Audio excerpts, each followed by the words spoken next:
This is my daily driver Mercedes C-Class, and there's a huge problem with it. For the last couple of months, it's been having some vibrations whenever I'm going on an incline or whenever I put the car in drive or in reverse. And today we are going to be finding out why those vibrations are happening. Is it an issue with the gearbox? Is it an issue with the engine mounts? What the hell is it? If you don't know about this car, I got this car for 7,500 euros.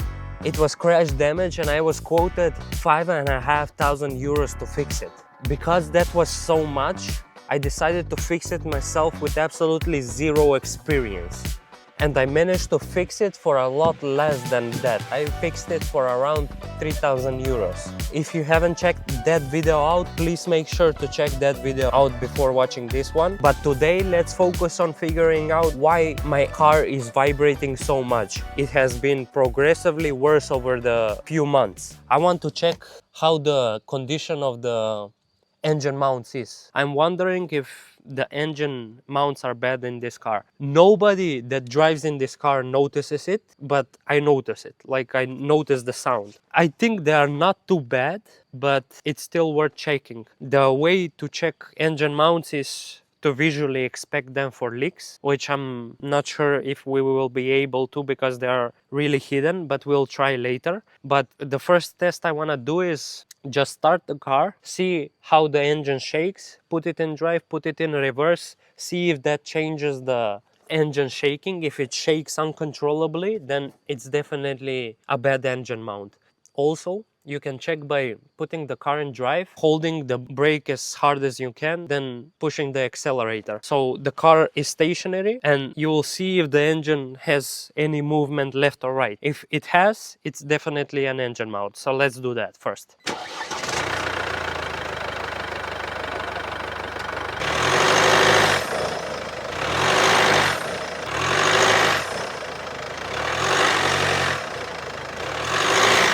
Okay, boys, so I think it's definitely engine mounts. I have ordered new engine mounts, both for the engine and also the transmission, because it's customary whenever you're changing the engine mount on this car to also change the transmission mount. So I have a engine and transmission mount set here. They are hydraulic ones on my Mercedes. So this is the engine mount. I also have the transmission mount in here.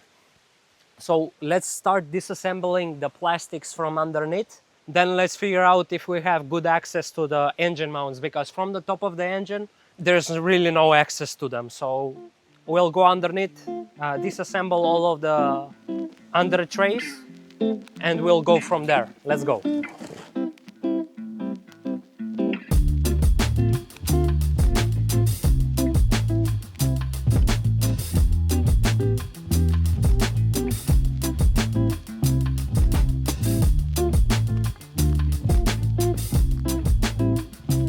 Okay, boys, so bear with me because I'm using a POV camera now. So bear with me, I'm not sure how this footage will come out. Let me just show you where both engine mounts are located and also where the transmission mount is located. Okay, boys, let me show you what we are dealing with. This is engine mount number 1. And if we go on the other side, this is engine mount number 2. Access is a bit bad.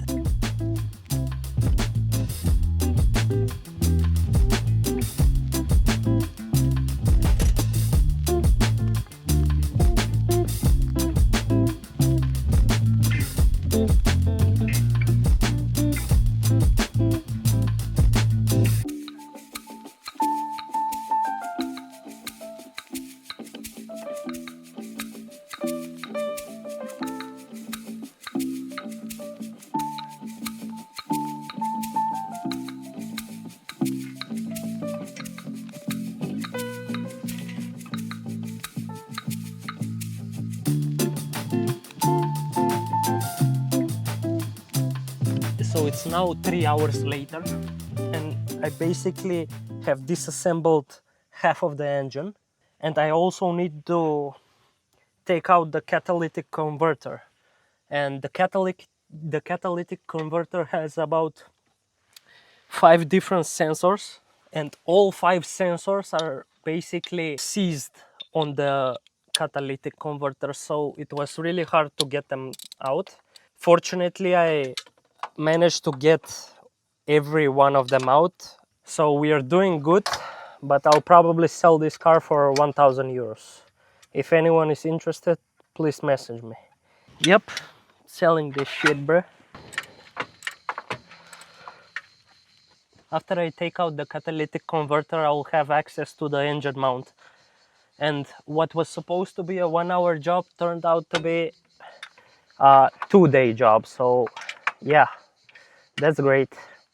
If you're wondering what it takes to just start working on changing the engine mounts in this car, it's basically this. Basically, half of the engine is already disassembled. You have one under tray, second under tray, third under tray, engine cover, battery cover, air duct, air filter housing, cabin filter. Then we move over here. On the catalytic converter, there are a couple of oxygen sensors, NOx sensors, and I believe these are fuel lines which are for DPF regeneration. This is, I believe, a oxygen or a NOx sensor. Basically, you have to remove this.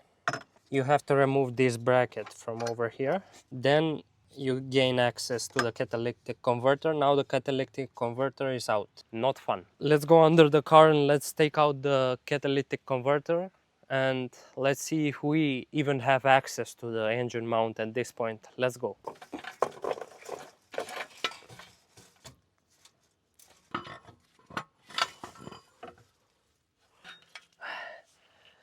Finally. Fucking finally. Throw that to the pile of parts I took out just to gain access to the engine mount. Let's see now. Okay, so under this tray is the engine mount. So actually there's another thing to remove. Fun.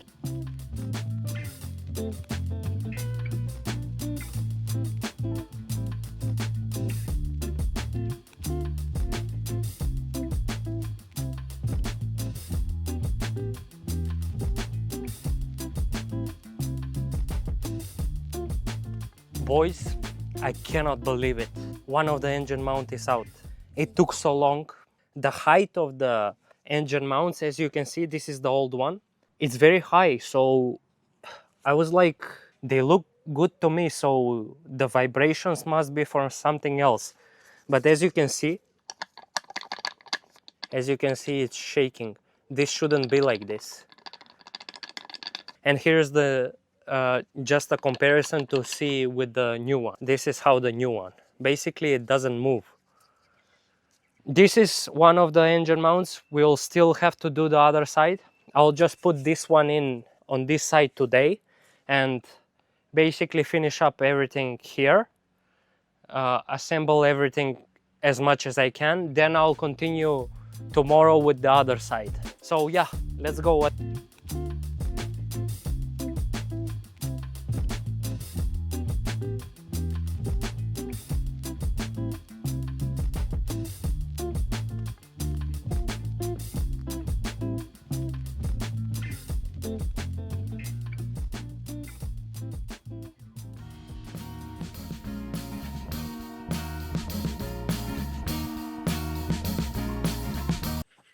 Day 2. So today we have to reassemble half of the car. So this side where we took out and where we changed the right side of the engine mount, we need to assemble it. And also we have to remove this side, which is also tricky. I have some ideas on how to try to tackle it, but we'll see. So this side engine mount and also the transmission mount, and put everything together and test drive the car. So let's do this. Let's go.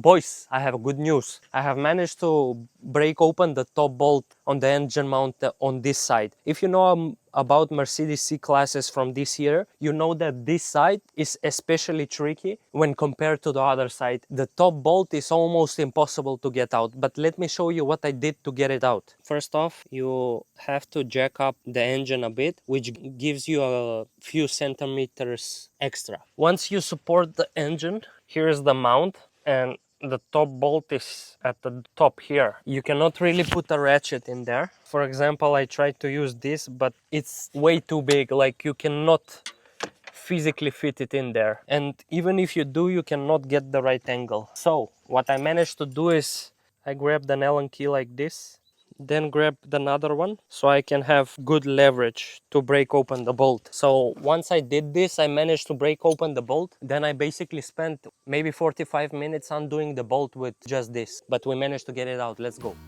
I am waiting for a bus at the end of the night, under street lamp, bent face flame by the light. I'm going away, I'm going away, I'm going away.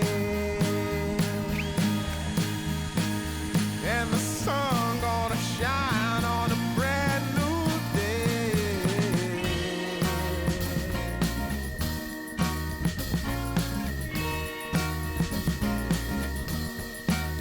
Must be somewhere welcome me into the fold. Blooming flowers, as much as I can hold. I'm gone away, I'm gone away, I'm gone away.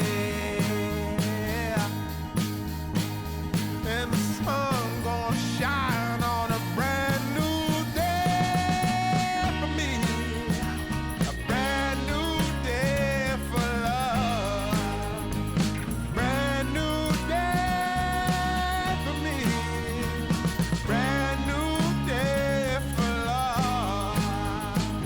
Yeah, I'm motorboating.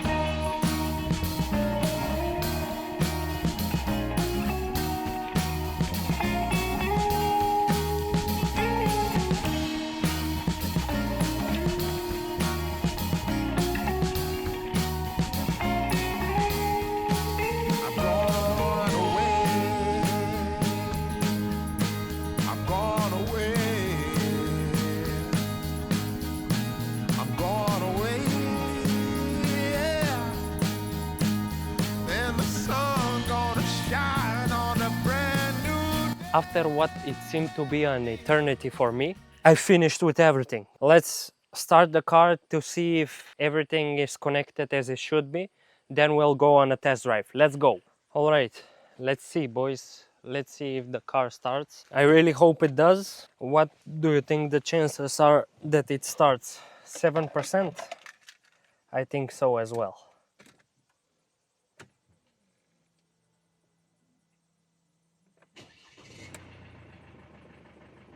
No errors, nothing like that, because I was worried for something like that, but everything seems to be okay.